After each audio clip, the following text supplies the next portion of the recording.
Connecting with Specialists. Today, we're very happy to have Nader Rasti from Rasti Chinese Art join us today. Rasti Chinese Art specializes in antique jades and works of art. Welcome. So can you please tell us a bit about yourself and your gallery? Sure. I started in the business in the sort of mid-80s. I worked for Christie's in London, and right up until the year 2000. 2000, I left, formed a partnership with another ex-Christie's and Spink employee who's an old friend of mine. We opened up our business in London called Nader Rasti Asian Art, and then I moved to Hong Kong slowly, first in 2009, and then I opened my current gallery in 2013. So that was sort of when I sort of started fully being in Hong Kong as a sort of a gallery or whatever. That was my transition to Rasti Chinese Art, because I had to, move to Hong Kong and change companies. That's really exciting. So which piece will you be sharing with us today? It's a small jade. I specialize in a lot of small jades. I have bigger ones, but it's from a forthcoming exhibition for October for Fine Art Asia. That's where it'll open. I'm doing two catalogs, but this one in particular is called Man Beast. So it's basically figures of boys, predominantly in jade, but mostly animals, actually jade animals.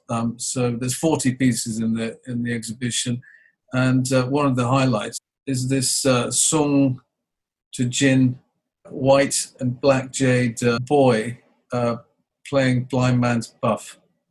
You can see his eyes are covered in a cloth. It's a natural inclusion in the jade. Most of the jade carvers, when they got a jade pebble or something like this, they would sort of contemplate what they're going to do with it. And so he must have sort of looked at it and come up with the idea of this subject, which is very rare. Particularly this sort of quality you rarely ever see. I've only seen one other one, this subject actually, from the same sort of period. So it's basically 10th to 12th century. You get this kind of subject right up until the 18th and 19th century. Even now they carve this sort of subject. But there are distinct differences in the style of the carving, the polish, and this. One of the features for this sort of period is the features of you can't see the eyes, but the part of the nose. It's the way they're cut, and the part of the ear you can see. It's typically sort of Sung style, and also the hands. The hands are a little bit more. It's difficult to see, not as refined as you would get in the sort of the Ming and the Qing period. These are sort of more clumpy, which is typically Sung as well. He's wearing a waistcoat. You can see the decoration on the waistcoat, I should think, there. Yeah. And these sort of pantaloons underneath, which is tied with like a silk knot or whatever as a belt. Anyway, the subject's very rare, and I actually saw this in a small auction in Japan about, I can't remember, 4 or 5 years ago. And I had to fly back to Hong Kong, and I had to ask someone to bid for me. Anyway, I didn't get it because I was too mean.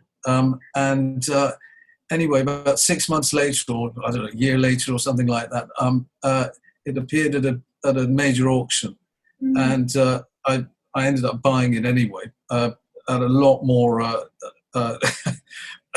than I anticipated, but I had to have it because it's a very rare thing. So it's one of the highlights. I've got a lot of sort of animals, the same sort of period as well in the exhibition, but this is particularly rare, and I just wanted to sort of highlight this one with the natural black.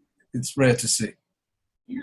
Oh, thank you. Thank you for sharing such a rare and exquisite piece. We anticipate to see it at our fair, and we thank you for your time today for sharing with us, and we hope to see you.